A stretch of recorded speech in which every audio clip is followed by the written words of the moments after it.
मैं आज़माने की कोशिश न करना, बड़े बेमुरव्वत हैं ये हुस्न वाले, कहीं दिल लगाने की कोशिश न करना। अस्सलाम वालेकुम viewers, film star Shahbaz Akmal एक नया व्लॉग लेके हाजिर खिदमत है। व्यूअर्स, आज का जो व्लॉग है वो 60 की दहाई में जो फिल्म इंडस्ट्री में दाखिल हुई और 70 की दहाई में उन्होंने फिल्म इंडस्ट्री पर राज किया, फिल्म स्टार नबीला पर हम बनाना चाहते हैं। जो कि उनकी ज़िंदगी बड़ी अरूज के बाद बड़े जवाल में उनकी ज़िंदगी गुजरी और आखिरत भी उनकी ऐसी ही गुजरी।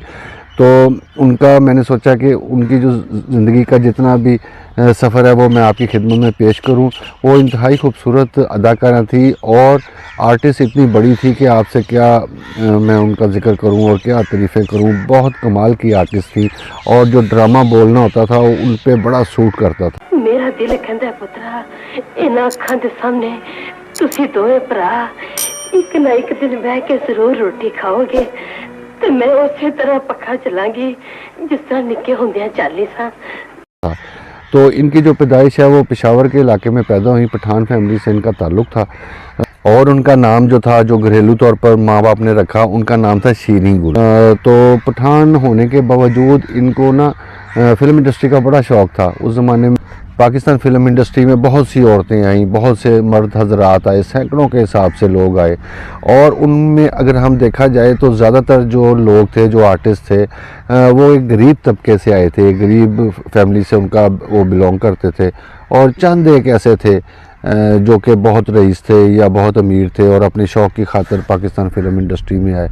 तो जब हम देखते हैं कि जो गरीब लोग जब या औरतें या मर्द हजरात जब आए तो उनमें से चंद लोग जो थे उनको अल्लाह ने बहुत इज़्ज़त दी और बहुत अरूज दिया और बहुत सा पैसा उन्होंने कमाया और आप लोगों ने उनको बहुत इज़्ज़त दी। तो उनमें इनका शुमार होता है नबीला बेगम का। जब सुनिए मिस्टर, हद हो गई। हमारे पड़ोस में एक आदमी को चोरी के इल्जाम में 5 साल की सजा हो गई। उसका नाम अकरम है। ये जैसे कि मैंने आपको बताया, पेशावर से जब ये लाहौर आई तो SM यूसुफ साहब जो थे वो हमारे बड़े सीनियर मोस्ट टेक्नीशियन गुजरे हैं पाकिस्तान फिल्म इंडस्ट्री में और बहुत सी फिल्में उन्होंने हमें दी हैं और आपको उन्होंने बहुत इंजॉय करवाया। तो उन्होंने देखा जब नबीला बेगम को, तो बड़े उनके नैनक्स बड़े प्यारे थे नबीला बेगम के और SM यूसुफ साहब ने उनको फ़ौरन भांप लिया कि भी ये जो लड़की है ये आगे जाके हीरोइन बन सकती है। तो लिहाजा उन्होंने उनको साइन कर लिया और 1963 को एक फ़िल्म बनी दुल्हन, उसमें उनको उनका जो था इंट्रोडक्शन हुआ और उन्होंने डेब्यू किया नबीला बेगम है और बाहर तलाश जारी है। हद हो गई। और इस फिल्म में जो मेन किरदार अदा किया था वो शमीम आरा और दरपन साहब का वो किरदार था और उसके साथ साथ हबीब साहब भी थे उस फिल्म में। और हबीब साहब जो थे और दरपन साहब, ये उनका दौर था, बहुत काम उनको दिया जा रहा था और वो कर रहे थे।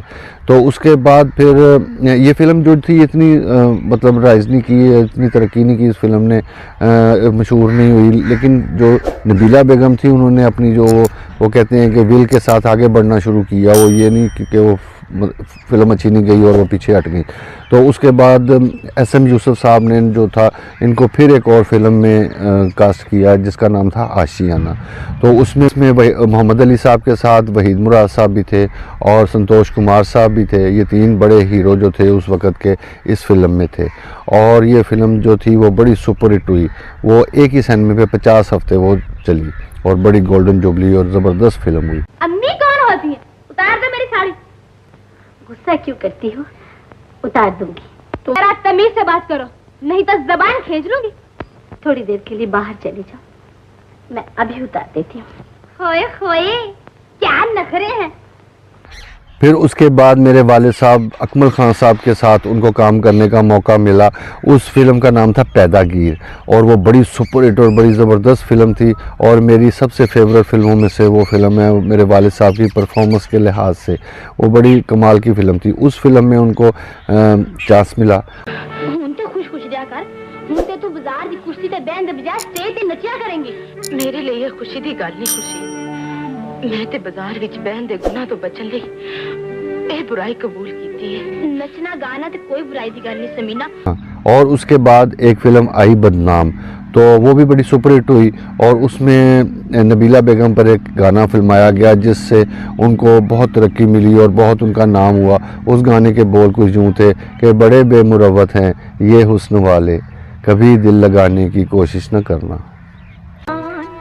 दे देंगे तुम पर हमें आज़माने की कोशिश न करना, बड़े बेमुरव्वत हैं ये हुस्न वाले, कहीं दिल लगाने की कोशिश न करना।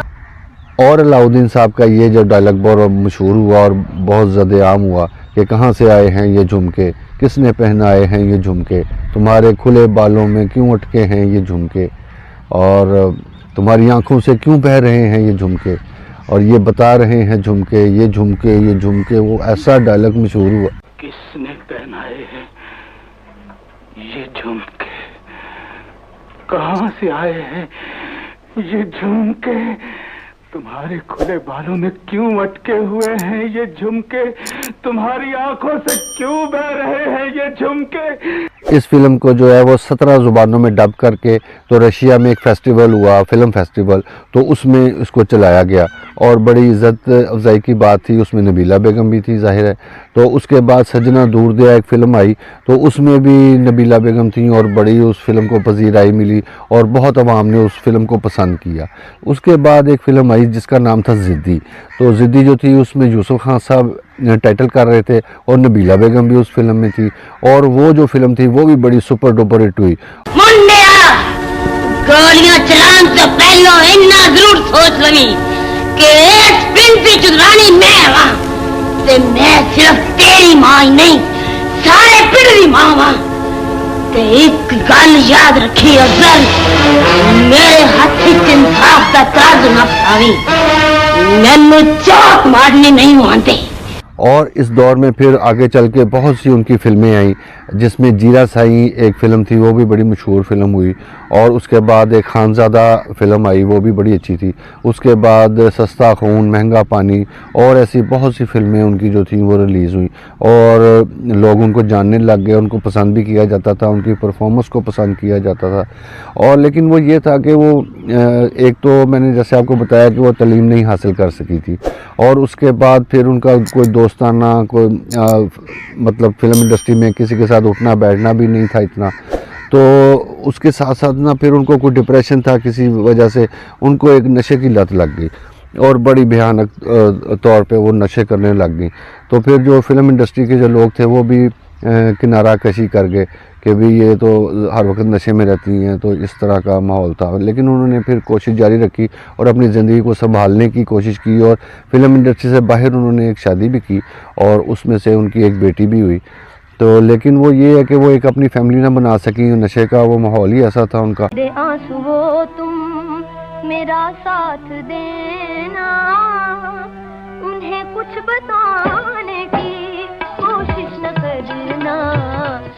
तो फिर वो बेटी के साथ भी कुछ ऐसा हुआ कि वो भी इनको छोड़कर चली गई और आज तक नहीं पता कि वो जो बची है वो कहाँ पे है या कहाँ पे वो आबाद है। तो हमारी तो दुआ है कि वो खुशो खुरम हो जहाँ पे भी हो। तो उनकी जो वालदा थी नबीला बेगम यानी कि, तो ये जो थी ये फिर नशे की जो इनकी लत थी वो बढ़ती गई और फिर लाहौर में एक फ़्लैट था, एक कमरे का फ़्लैट था, वहीं पे हमने सुना है कि उनकी जो आखिरत थी वो सारी वहीं पे उस कमरे में गुजरी नशे के आलम में, और बड़े तंग दस्ती में उनका टाइम गुजरा। और यहाँ तक भी हुआ कि कई लोगों ने बताया कि हमने उनको भीख मांगते हुए भी देखा, ऐसा वक्त भी आया। खुदा की ज़ात पाक माफ़ करे ऐसे वक्त से। तो बहरहाल तो उनका ये भी नहीं किसी को पता कि वो उनकी कब्र कहाँ पे है। तो 1979 को उनका जो था वो सुबह के टाइम महल्लेदारों ने कुछ चेक किया या कोई आया तो उन्होंने देखा कि वो उनकी वफ़ात हो चुकी है। तो खुदा की ज़ात पाक हम ये दुआ करते हैं कि उनकी जो रूह है उनको उसको आज़ादी मिले और खुदा की ज़ात पाक उनको अच्छी जगह पे जन्नतुल फिरदौस में जगह अता फरमाए। तो इसके साथ ही व्यूअर्स आज का व्लॉग जो है वो मैं इख्तिताम करता हूँ। तो नेक्स्ट व्लॉग में इंशाल्लाह दोबारा मुलाकात होगी, तब तक के लिए अल्लाह।